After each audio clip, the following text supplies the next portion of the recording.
ዕለት 26 የካቲት በስመ አብ ወወልድ ወመንፈስ ቅዱስ አሃዱ አምላክ። ዕለት 26 የካቲት በዛ ዕለት እዚኣ ቅዱስን ጻድቅን ኦዝያን ዝስመ ነቢይ ሆሴዕ ዓረፈ። እዚ ነቢይ እዚ ብዘበነቶም 5 ነገሥታት ተነበየ። ንሳቶም አሞጽ፣ ኦዝያን፣ ኢዮአታም፣ አካዝን ሕዝቅያስን ነገሥታት ይሁዳ እዮም። ኣብ ትንቢቱ ዘደንቕ ምግባራት ተዛረበ። ንደቂ እስራኤል ገሰጾም፣ ውሉድ ዘማውያን ኢሉ ሰመዮም። ካብ ክፉእ ግብሮም ተዘይተመሊሶም እግዚአብሔር ከዓ መዓቱ ማለት መቕጻዕቱ ከም ዘይመልስ አጠንቀቆም። ንህዝቢ እግዚአብሔር ብዛዕባ ሃይማኖቶም ደጊሙ ከምዚ እናበለ ተነበየ።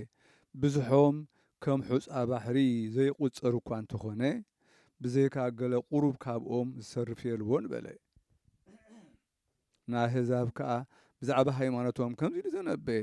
ኣነ ነቶም ህዝበይ ዘይኮኑ ክጽውዖም እየ፣ ንሳቶም ከዓ ኣምላኽና ኢሎም ክጽውዑኒ እዮም በለ።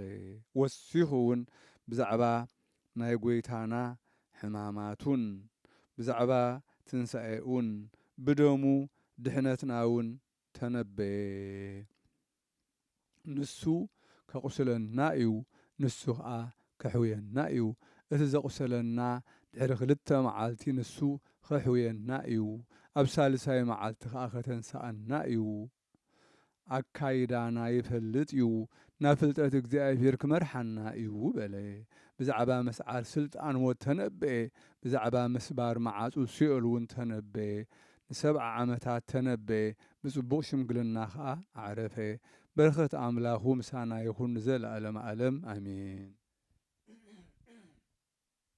ሰላም ለሆሴዕ ምጽአተ ኢየሱስ እንዘይሰብክ በቃለ ትሕትና ቡሩክ የሐስስዎ ይቤ ለእግዚአብሔር አምላክ እንበለ ንጉሥ ወኢ መልአክ እምድኅረ ነበሩ እስራኤል በበክ።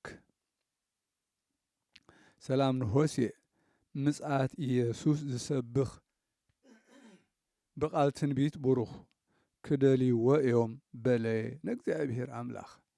ብዘይ ንጉሥ፣ ብዘይ ሓለቓ፣ ብዘይ መልአኽ ድሕሪ ምንባሮም እስራኤል ብኸንቱ ብበክ።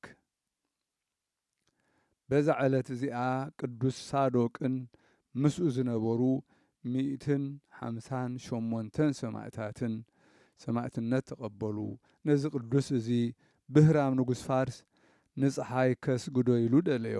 ቅዱስ ሳዶቅ ከዓ መለሰሉ፣ ኣነስ ካብ ከርስደይ ነዛ ትርአ ፀሓይ ክሰግድ ኣይወፃእኩን፣ እንታይ ደኣ ንፈጣሪኣ እምበር በሎ። ንጉሥ ብህራም ከዓ ነዛ ፀሓይ ኣምላኽ ኣለዋ ኢሉ ሓተቶ። እሱ ከዓ እወ ክርስቶስ ኣምላኽ እዩ ኣምላኻ በሎ። ንጉሥ ከዓ ርእሱ ብሰይፉ ቆርጽዎ ኣዘዘ። እዚ ቅዱስ ከዓ ቆይሙ ናብ እግዚአብሔር ጸለየ፣ ካብኡ ርእሱ ኣድነነ። ክብርቲ ርእሱ ከዓ ሰየፍዎ፣ ናይ መንግሥተ ሰማያት ኣክሊል ሰማዕትነት ተቐበለ። ኣብ ልዕሊኡ ብርሃን ወረደ እሞ እቶም ምስኡ ዝነበሩ ነቲ ብርሃን ርእዮም ንሕና ክርስቲያን ኢና ብኣምላኽ ቅዱስ ሳዶቅ ከዓ ንኣምን ኢሎም ጨርሑ። ንጉሥ ከዓ ኣራእሶም ብሰይፉ ቆርጽዎም ኣዘዘ። ተሰይፎም ኣክሊል ሰማዕትነት ናይ መንግሥተ ሰማያት ተቐበሉ። በረኸቶም ምሳና ትኹን ዘለዓለመ ዓለም አሜን።